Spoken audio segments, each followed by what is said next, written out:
Our next set of speakers would be from the London School of Economics, Anirudh Mathur and Catherine. May I request them to come onto the dais? And may I request Brinda Sarkar from Lady Brabourne College. Brinda, can we have you up on stage? And from Presidency, we have Sharan and Ayush. I think we have seats on the dais, so could you just come up? And Dr. Shondeep Chatterjee, he's being reasonably reinvigorated now, what with the stout defense from Swarashish. So he'll conduct this round. No, I'll take the opportunity while they're taking their position to answer the last young man's questions about the fact that there is a misconception that as doctors and engineers, you have a much better earning potential today than in the liberal arts. I think I quite agree with you. You know, 30% of engineers we are producing today in this country are without jobs. 30% of doctors we are producing in this country should be without jobs. And therefore, necessarily, going into professional life doesn't guarantee you a good income. From the London School of Economics, Anirudh Mathur. I want to make 2 points today, and the first is to question whether professional education really does dominate the liberal arts and pure sciences at the moment, because I don't think that's true. So one of the previous speakers brought in this 5th variable of prospect. And one of the things that I think is becoming abundantly clear, both in India and around the world, is that very often it is those people who have undertaken pure sciences who have the best prospects of all. Why? Because one of the most important industries for the world, for the future, as has been discussed, is information technology. And in those industries, it is the pure mathematicians, it is the pure physicists with their incredible innovative ability to push theory, push algorithms, and push those facets of technology that are ultimately applied to make money that have the biggest advantage. So when we're talking about IT companies coming into South India and providing employment, in many ways, the people who are going to have the edge with those companies are not just those who have gone to professional institutions to do business administration, but very often the most high-valued individuals will be the scientists, will be the ones who have the ability to create new areas of discovery and pursuit. Our next set of speakers would be from the London School of Economics, Catherine. Ladies and gentlemen, we've heard some incredibly interesting arguments for and against the motion today, and I would like to take a slightly different stance. I would like to play a little bit of the devil's advocate, but actually make an argument that I believe in, and that I think subsumes a lot of what has been said today. And therefore, I am actually going to propose the motion, but in a sort of a pessimistic tone, by saying that I do believe that the professional studies will continue to dominate the liberal arts and pure sciences, because it is an idea that we're debating here. It is one that is powerful and that has captured the popular imagination, and that we're not going to get rid of all that quickly, although it might be desirable. And a personal anecdote here would be from my side that I have gradually shifted from pursuing a degree in social anthropology to then political science, and now finally I am a person aspiring to become an international relations scholar. And at the back of my decisions was always an inkling that my employment prospects, even though I'm still studying a social science, might improve in some way. So the thing is, as much as we would like to have, pursue studies that we are passionate about, the pure existence of the thoughts that are out there about the professional studies, those that provide us with a higher income, are more prestigious, or do actually provide us with a higher income, and that is something that is desirable, rests on a specific assumption, and it has very real consequences. And may I request Brinda Sarkar from Lady Brabourne College? I'll share a very personal experience with you, which happened to me when I took my class 10 board exams, which was when I scored pretty well in them, and instantly all my teachers came up to me and said, "So you're doing sciences in 11, 12, and I was quite surprised when I said, no, I'm sorry, no. And they said, why? You're really good and you did really well in the sciences in class 10. And I said, that does not entail me to take up the sciences because I'm genuinely not that interested. Which was when they kind of frowned upon me and kind of dismissed me, thinking that I was probably being too vocal and being too idealistic about things in the world, and how professional studies would have been the perfect thing for me. But I did go on to pursue a degree in economics, which I am doing now. And what I have to say is that education as such is basically because of two things that we judge what we're going to study. One is the economic and social validation that we get from it, what our parents think about what we're doing, or what society thinks about what we're doing. And second is the personal satisfaction that you get from being educated in whatever you are getting, which is where the passion comes in. You can equally have a passion for a professional degree, have a passion for an engineering or a law or a medicine, and you can have passion for political science. And it is here that I would like to say that it is absolutely essential that whatever you do, be it your professional studies or your pure sciences or liberal arts, it is essential that you excel, and that is what is required. Excellent. The last two speakers are from the home team. Have the first speaker, Sharon Banerjee. Good afternoon, ladies and gentlemen. And as an aspiring economist, when I look at this motion, when I look at this topic, I look at one thing, domination. And I think about domination in terms of mobility of labor, basic economics. Because of the fact that today, if we contextualize this motion in the Indian example, very recently a BRICS study came out which ranked universities in descending order, the top 100 or the top 200 universities in the BRICS nations. And there was not a single liberal arts college from India. There were 8 universities, 8 institutions from our country. All of them were either legal universities or universities that taught engineering. But let us talk about India today. When we're talking about India, when we're talking about the Indian context, we look at the fact as to what the base of the economy and what the superstructure of this economy is going to behave like. We've talked about the superstructure dominating the base for a long time. We've spoken about how the legal services, we've spoken about how management, we've spoken about how engineering is actually dominating and will probably continue to dominate. But is this a sustainable model for our economy? Will the superstructure go into a bubble which the base cannot sustain? And I think that is where India today stands at a dilemma. Because the professional studies or the liberal arts is not the wave in India right now. The wave is something that is defined by this fluidity, and this wave is entrepreneurship, startups.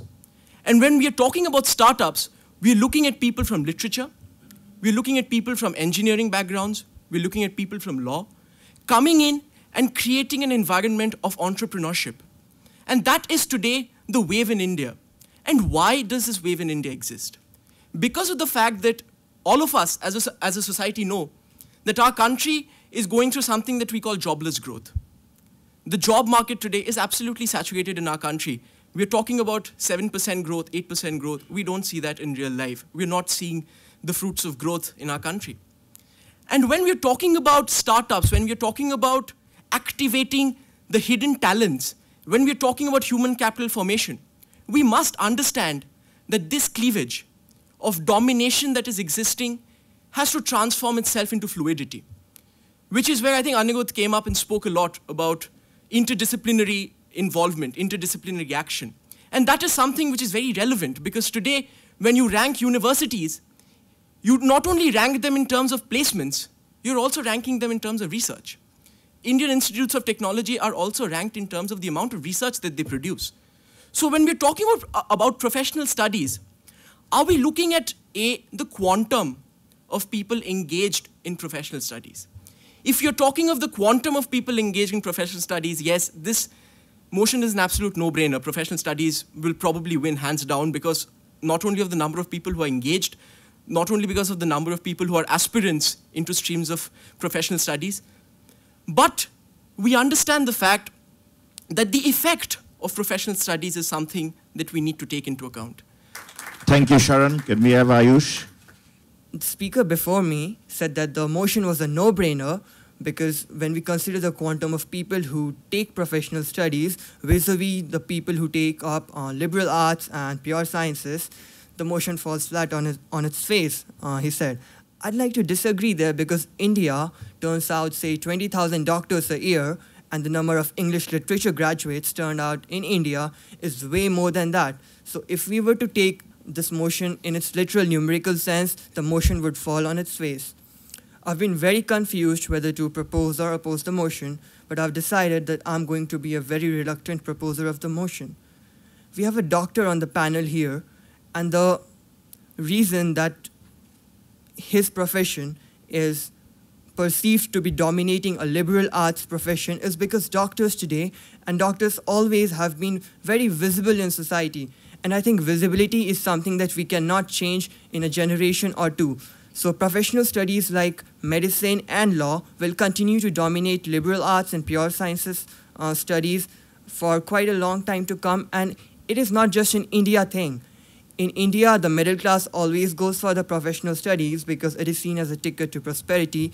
The poor will go for the liberal arts and pure sciences subjects because they are A, cheaper, B, take less time, and C, they give you more time to prepare for the civil services and the banking exams, which are a sure ticket to prosperity for the lower classes.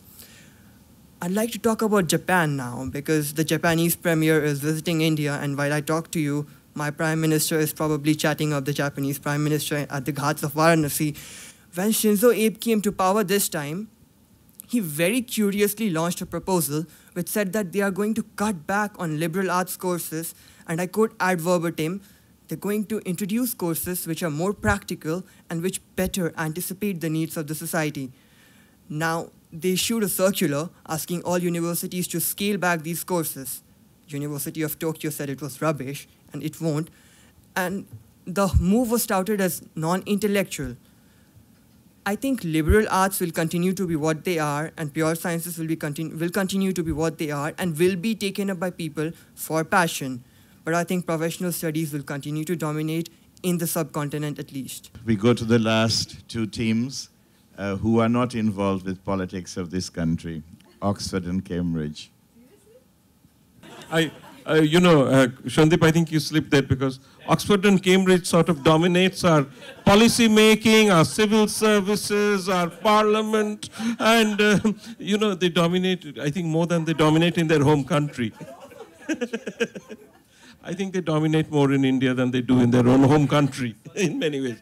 Well, yes. So we have here Thomas Simpson, our sole representative from Cambridge.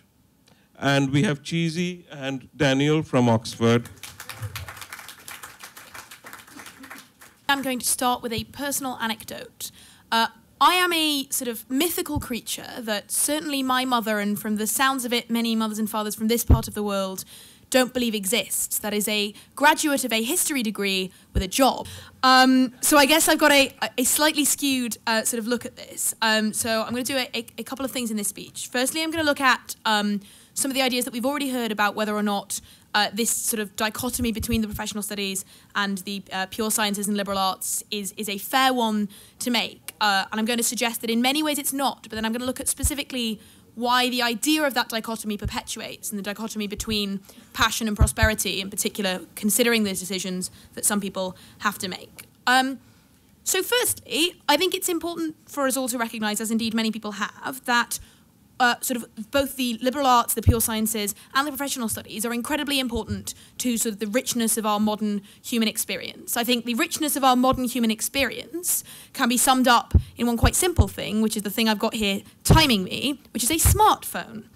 notice that my smartphone relies almost entirely upon technology that was made possible by the pure sciences, that was made possible by the algorithms of mathematicians. It was developed and produced by professional studies people, the engineers who have made it look pretty and made it work from those basic algorithms. It was sold to me and I was convinced to buy it by other professional studies students, by business people who have marketed it cleverly, which means that many people around the world do now indeed possess a smartphone of one form or another. And I use it to engage with the liberal arts. I use it to listen to music. I watch films. I sometimes even read books on my smartphone, or indeed its sort of compatriot, my laptop. That sort of symbol of the modern day emphasizes the fact that we do need all of these subjects in order to sort of thrive as a human society, in order to take steps forward that I think the smartphone might symbolize. But it's important to question then why there are certainly still some people who believe that the professional studies dominate in certain ways in terms of allowing them to prosper, in terms of giving them prospects. There's going to be a lot of P's here.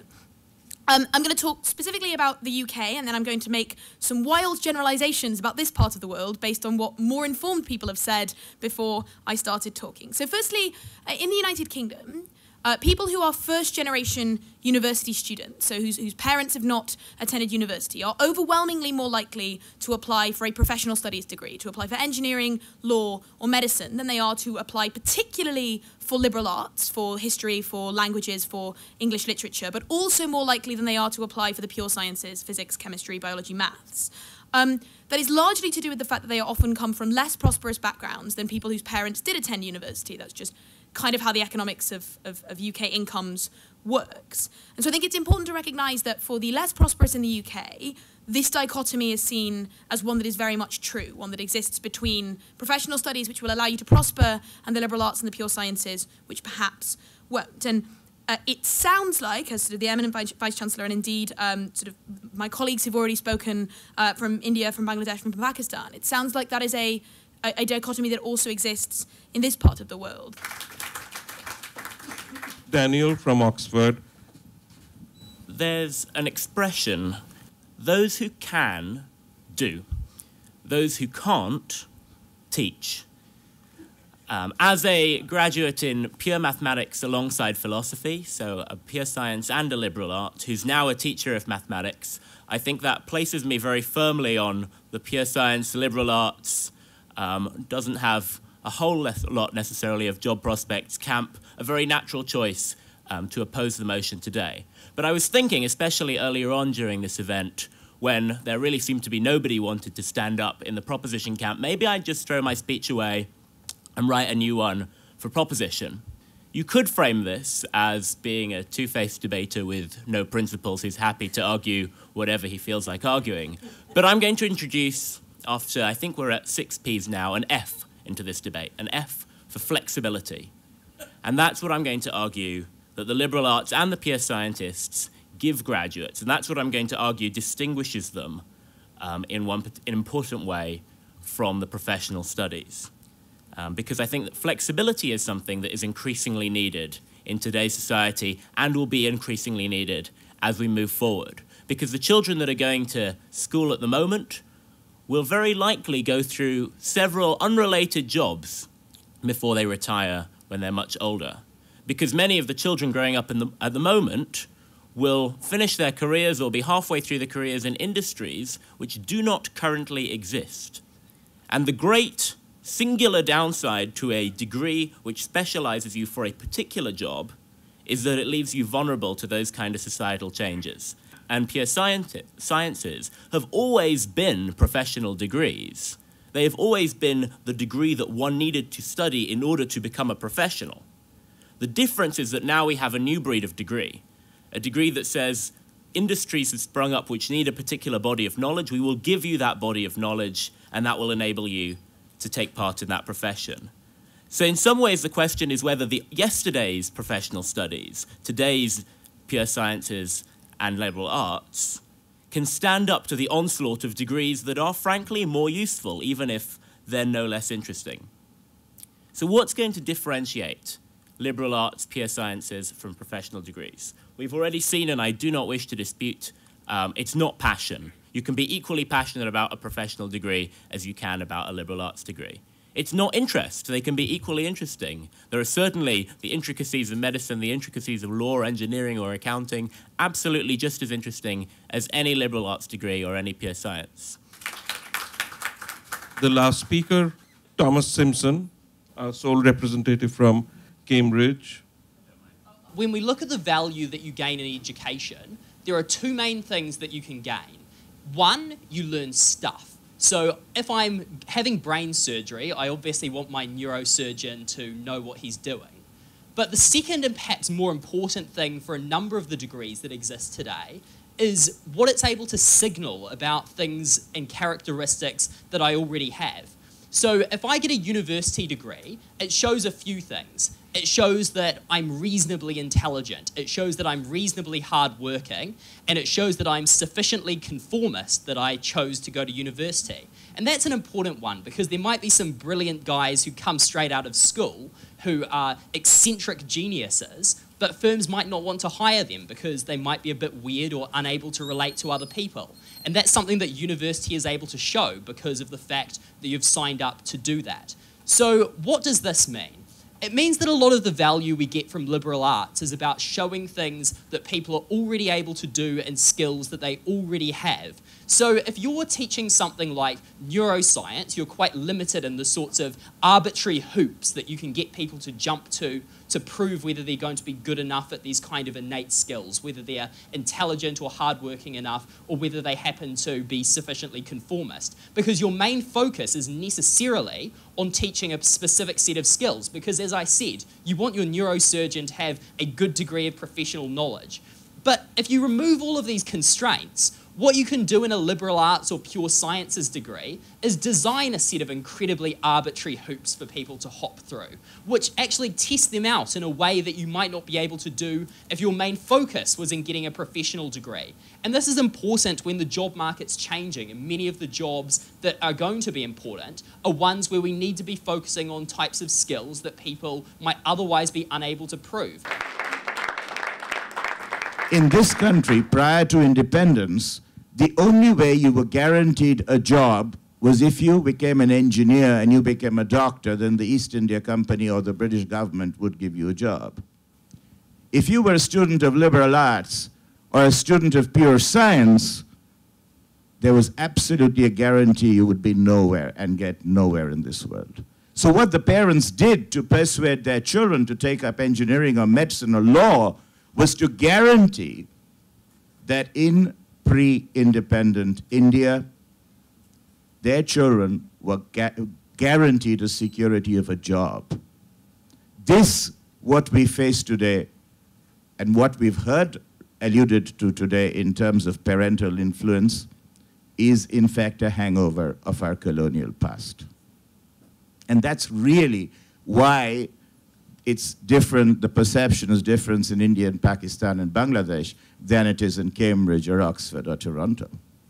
Just to sum up, the practicalities of our existence on this planet, not necessarily this country, necessitate that the professionals dominate the pure science. I'm not saying that's necessarily a good thing. It is simply the practical reality. And I've also told you it is a historical necessity in this country for professionals to gain precedence.